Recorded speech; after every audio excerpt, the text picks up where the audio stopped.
3, 2, 1. Hi, this is Genesis, and you're watching Dante's Boxing Nation.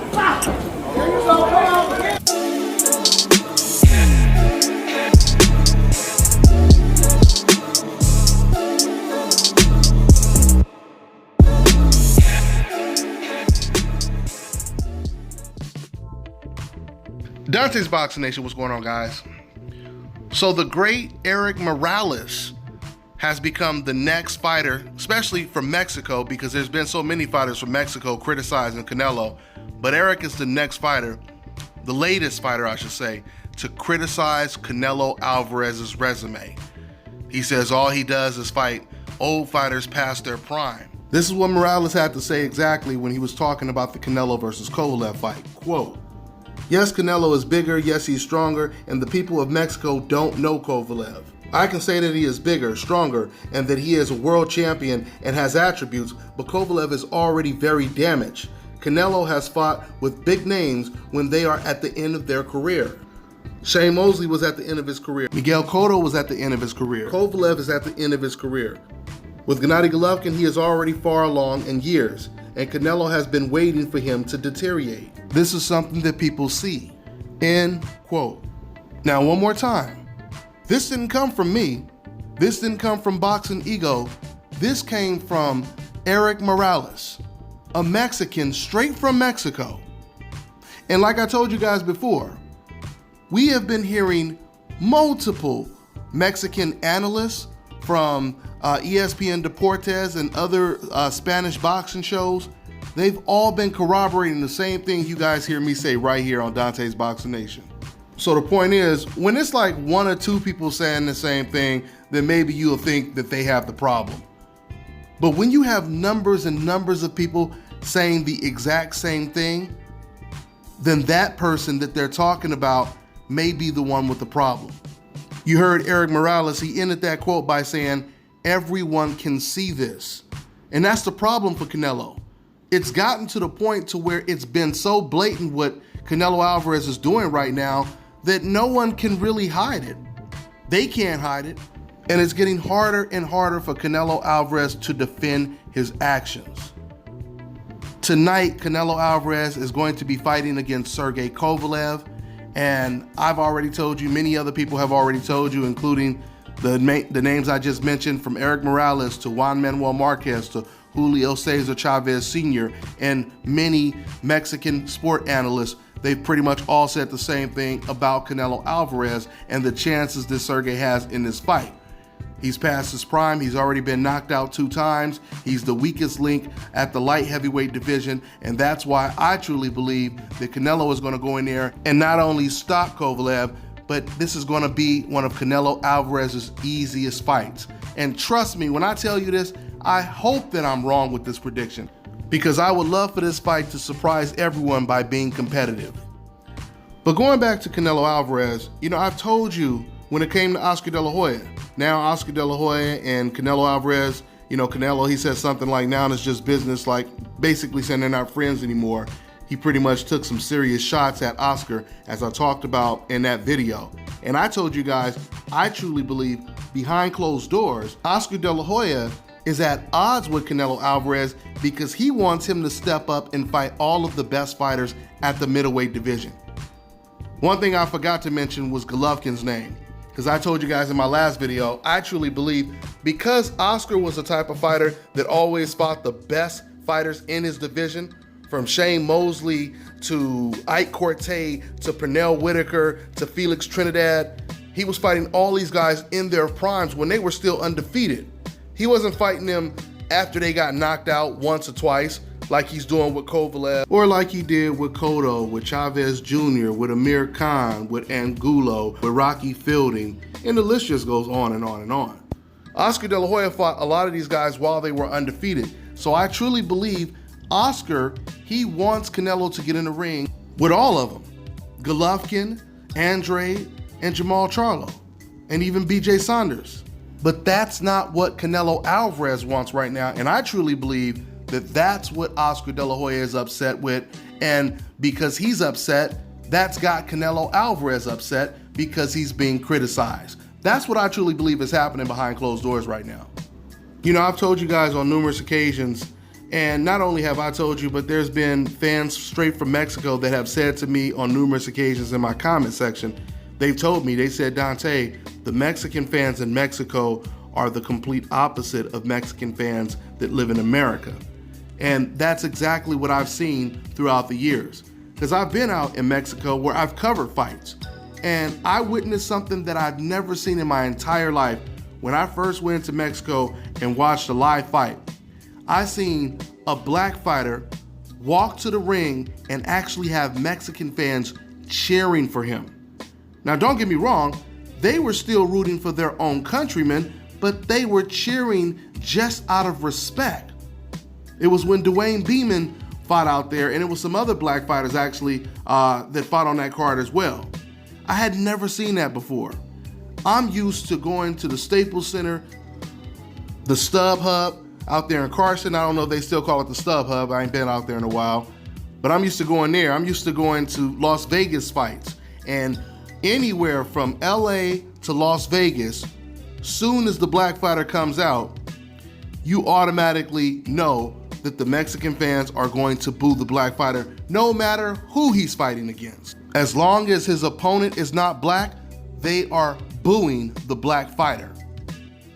Now, the reason all of this is important to note, because Canelo Alvarez just recently said he believes he's pound for pound the best fighter in the world over Terence Crawford and Lomachenko. And Canelo said the reason why he's not perceived as number one, the best fighter in the world, is because of hate.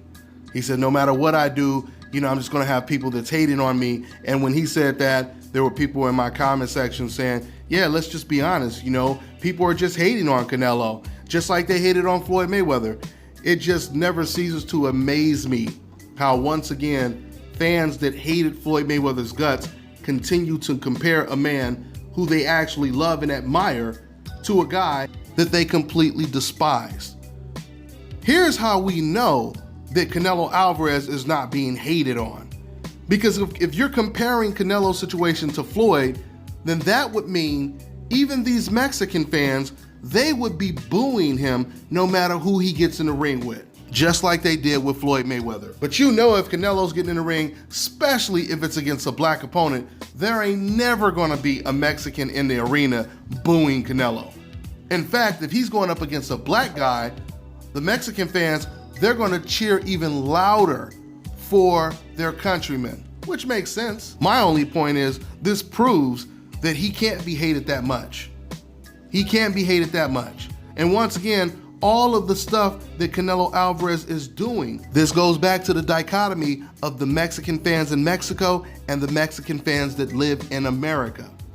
Once again, you notice when it comes to Mexican fans from Mexico, they're telling the truth. They're being honest about it. They're criticizing Canelo. They're like, we want to see you fight the best. And you got to think about it. How can a boxing fan that wants to see the best fights available be hating on Canelo Alvarez? I mean, if you had real confidence in Canelo Alvarez, it should be somebody hating on Andre because they want him to get in the ring with that monster Canelo Alvarez, if you know what I'm talking about. But no matter how you look at this, either you believe that Canelo Alvarez is the best middleweight in the world or you don't. So you have Mexican fans from Mexico that are coming straight out. They're not trying to defend Canelo at all. Like Erik Morales said, everyone can see what's going on. But for whatever reason, it's the Canelo Alvarez fans in America that go out of their way trying to defend him, vacating his belts, you know, not fighting Charlo, not fighting Andre, and they start throwing rocks at Jamal Charlo just because he is calling out Canelo Alvarez. Charlo doesn't even really call him out that much, even though he does say occasionally, of course that's the fight I want. I mean, don't get me wrong, he's still targeting Canelo, but he's not aggressively calling him out anymore because the fans, the Canelo fans in America, they go after him so viciously, they're making him feel like he's doing something wrong. But that doesn't sound like a fan that is confident of the fighter that they are supporting. Because once again, you're not going to hear an Errol Spence fan, a Terence Crawford fan, if the roles were entirely reversed, and there were two really talented, undefeated Mexican fighters in Terence Crawford's division, and they've been aggressively calling out Terence Crawford. You ain't gonna never hear Terrence Crawford fans attacking those Mexican fighters just because they keep calling out Terrence Crawford. No. See, Terrence Crawford fans and black fans in general, they're super quick to criticize even the fighter that they like. So if you had these two undefeated Mexican fighters constantly calling out Crawford and Crawford wasn't fighting them, I can guarantee you, you are gonna have a shitload of fans constantly saying, why you ducking these fighters, Crawford? And these are gonna be Crawford fans saying this. They're gonna be fed up with it. Because realistically, that's how you're supposed to be if you're a real boxing fan. If you're a real boxing fan, you're supposed to wanna watch the best fights no matter who's gonna win, no matter who's gonna lose. That's how fans are in every other sport, right? You wanna see your favorite team against the best teams. You don't care if they lose, but you wanna at least see them in there. That's how it's supposed to be. And this is the reason why so many Mexican reporters and Mexican former fighters are constantly criticizing Canelo Alvarez's resume, because they feel like we're never gonna see if you are the best if you're not fighting the best, or you're fighting them when they get older, or after they done already been knocked out, etc., etc., etc., right? So, you know, you're gonna have Mexican fans, once again from America, they're gonna say to the Mexican fans in Mexico, oh, you guys are just hating on him. You guys are just hating on him. But when you say stuff like that, you're not disagreeing with anything they're saying. All you're saying is, hey guys, we need to all be on the same page and we need to be loyal, regardless if our fighter is right or wrong.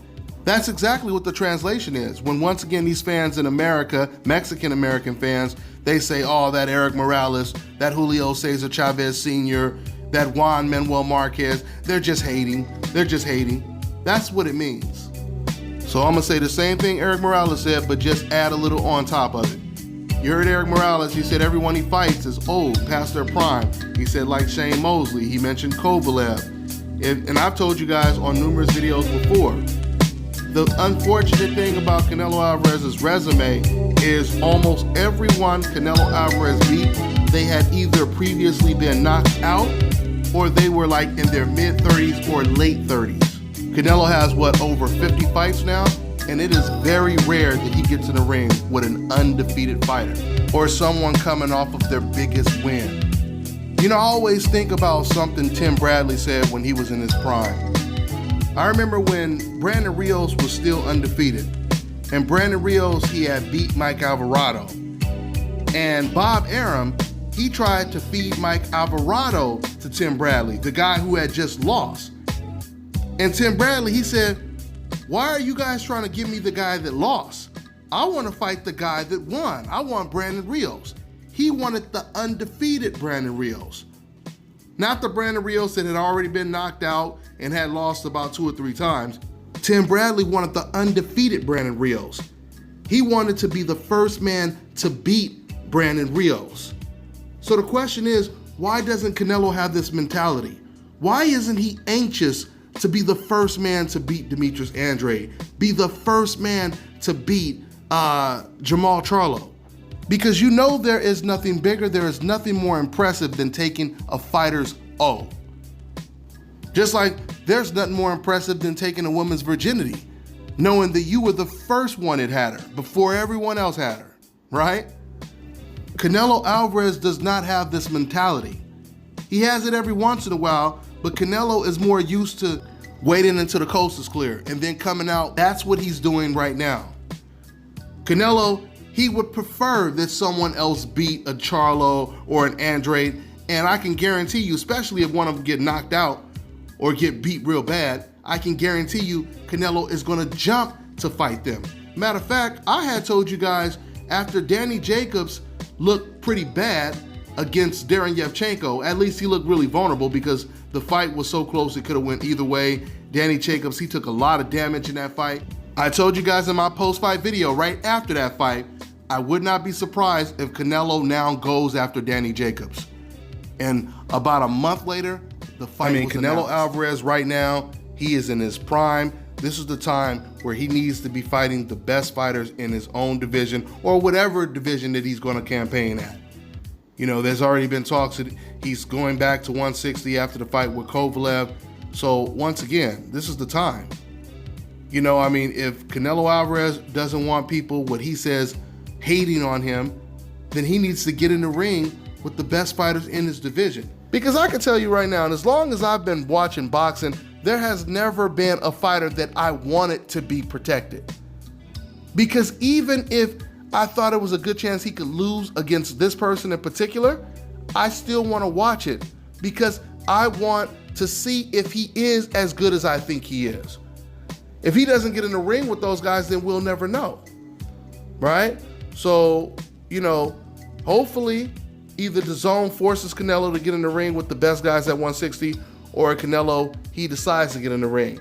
But something has got to give, because once again, it's getting to the point where Canelo Alvarez's own country is criticizing him for the actions and the moves that he continues to make. So fans in America, Canelo Alvarez fans in America, you can continue to go down with that sinking ship and try to defend him all you want, but it's not going to help. As long as Canelo continues to make moves like this, avoiding Andrade and Charlo to fight against an aging Kovalev, people are going to continue to put pressure on him. Those walls are closing in mighty fast right now. That's all I got for now, guys. I'm on to the next one.